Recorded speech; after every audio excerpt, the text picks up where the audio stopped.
If you've seen my last video, the one I analyzed Reno Mockery and the Honest Bunch, I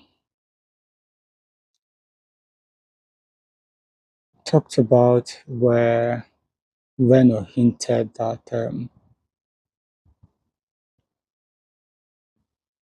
during the 2019 election, or before the 2019 election, um, that saw PDP future Peter Obi as the vice presidential candidate, that three names came up, but he played a very crucial role in ensuring that Peter Obi got the nod in that election, as Atiku's VP candidate. He didn't really give the name of the other two. So I did a little research and I saw a video.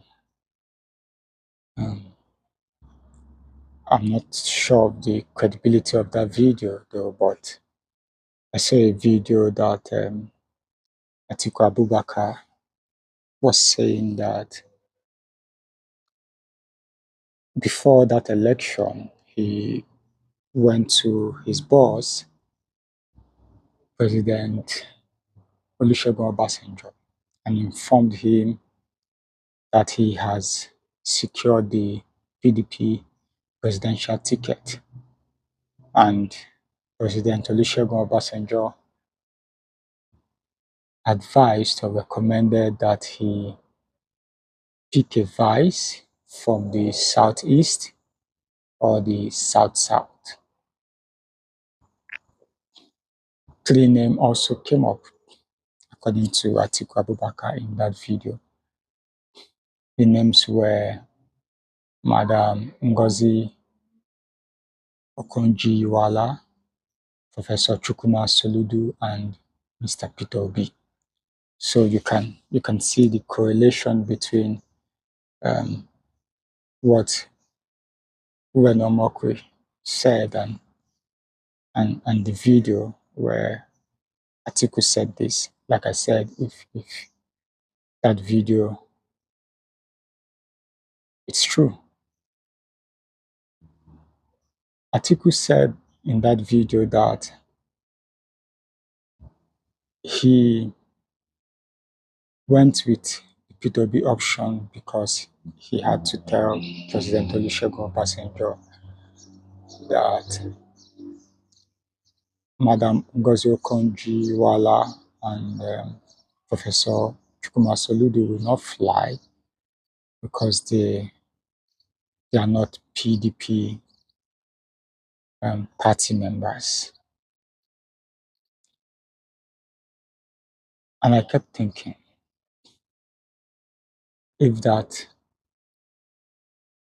excuse was good enough and if it was in the interest of the country, you know what I'm saying? Because I know that if PDP truly wanted Ngozi Okonjo-Iweala as a VP candidate, it's not as difficult as Atiku Abubakar made it look like. It will cost little or nothing to make her a party member and then give her that ticket. I would like to think that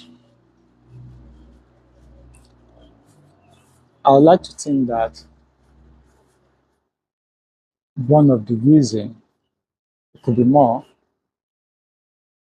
that Atiku went with Peter Obi was because he might have felt that of the three candidates, Peter Obi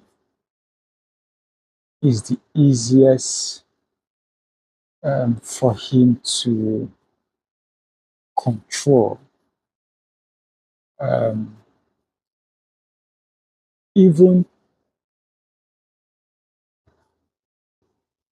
far back as 2019, Madam NGOZI OKONJO-IWEALA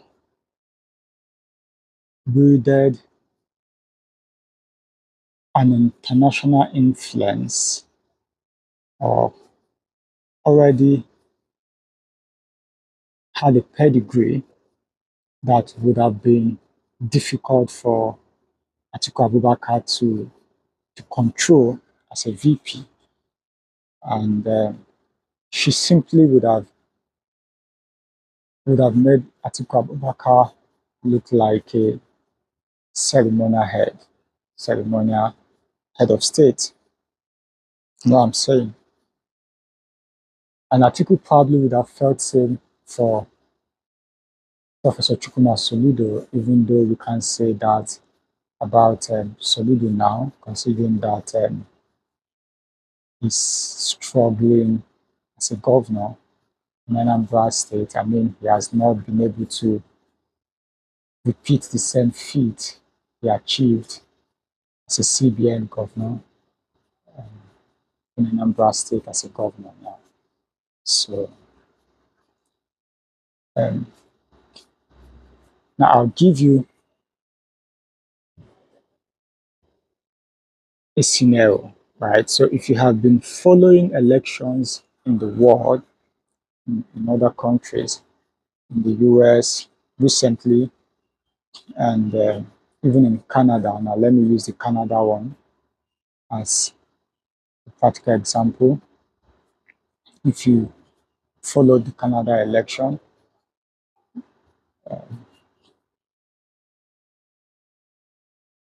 the Liberals were losing grants prior to the election. They were losing so much ground that the Conservative saw their victory a mile away. I mean, the Conservative felt that nothing could stop them from, from winning the election. People, Canadians,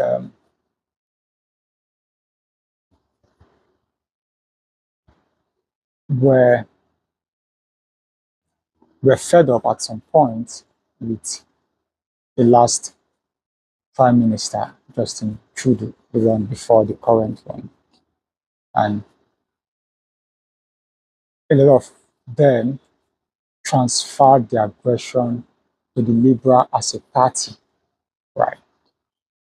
And then just before the election, something I would call magnificent happened.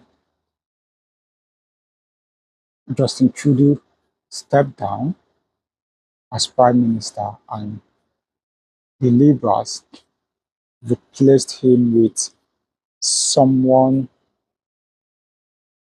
that prior to that appointment of becoming acting Prime Minister of Canada, he didn't really hold any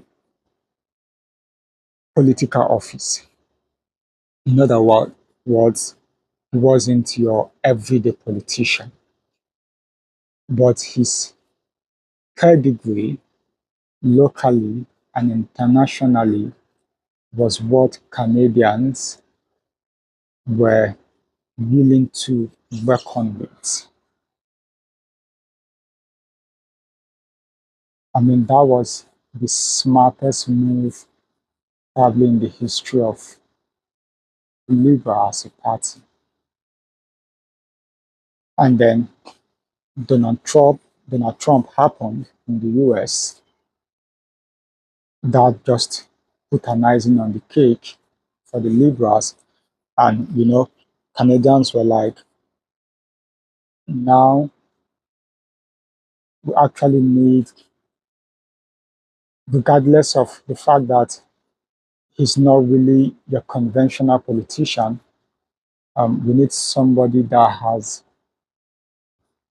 managed what you could compare to a country or a small country, and he has done it so well, right? And McCartney was that guy. So people that were already shifting their loyalty to conservative and maybe the other parties, and they started having a rethink. You know what? Our problem is not with Libra, our problem is with Justin Trudeau, right? And that was how Libras went ahead and won that election. There could be other factors, you know what I'm saying? So bringing that home, you see that Atiku's reason may probably um, be born out of the interest of Atiku and not PDP as a party and not Nigeria as a country. So, and don't forget that I said in the last video that two self-centered people can really get along. Just recently, Atiku and Reno were best of friends until recently, of course. So you see the correlation, right? Uh, Now, we all know that the 2027 election conversation is centered around President Bola Ahmed TINUNBU and Mr. Peter Obi. Atiku is really not in the conversation, and PDP as a party is gradually slipping away from the conversation. But something magnificent can happen. PDP can also make that decision that can change the tide. I don't know, I'm not sure if they are probably considering bringing Madam NGOZI OKONJO-IWEALA as a VP to whoever, but that would be the biggest mistake PDP will be making for the 2027 election. Madam NGOZI OKONJO-IWEALA currently is arguably the most influential Nigeria by far in the international space. Influential positively, right? You agree with me that Madam NGOZI OKONJO-IWEALA commands this respect, that she has the attention, she has the ears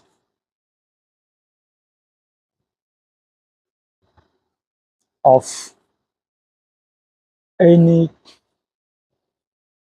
world power you can think of. She wields that influence, and she can break that ground, right? So, and I'm not even sure this has even crossed her mind, or if she has even considered um, taking up the office of being the president of Nigeria, or if it's part of what she has probably considered or think is something she'll be able to do. But I tell you this, the tide of that election 2027 will change if PDP give their ticket to Madam NGOZI OKONJO-IWEALA and a northern VP. Now, this is what's going to happen. You have you have a President Bola Ahmed TINUNBU for APC, Mr. Peter Obi, Labour Party, and Madam NGOZI OKONJO-IWEALA, PDP. Now, for the first time in the history of Nigeria will be having a win-win election, regardless of who wins. But of course, without Mahmoud Yakub in the picture. You know what I'm saying?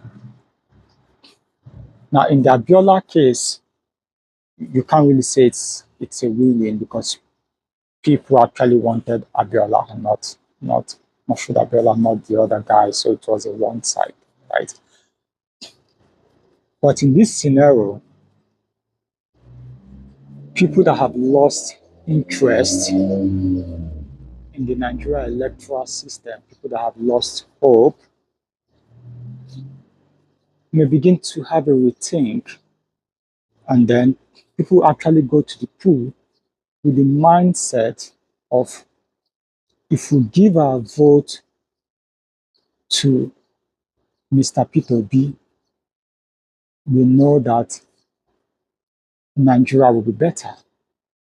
If we give our vote to Madam NGOZI OKONJO-IWEALA, we know that Nigeria will certainly be better. And of course, if we still give our vote to President Bola Ahmed TINUNBU, given time, I would like to think that President Bola Ahmed TINUNBU would make Nigerians feel the impact of true democracy. You know what I'm saying? So, if PDP really wants to be in the 2027 conversation, I recommend that they start thinking of convincing Madam NGOZI OKONJO-IWEALA, give her reasons why she should run and maybe be their flag bearer. You know what I'm saying?